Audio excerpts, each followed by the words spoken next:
Пятый раз отсаживаю томаты. Вот такие вот сгрызанные, вместо корней сгрызанные остаются пеньки только с ветками. Томатик был сортовой, сорт лентяйка. Очень хороший красный крупноплодный томат. Вот такие вот одни норы только в парнике кругом.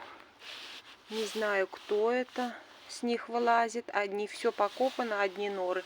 Только посадишь томат, и на следующий день или через 2-3 дня вот такие вот отгрызанные пенечки только.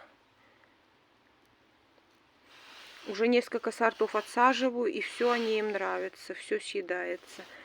Хороший был сорт, так жалко, сорт лентяйка.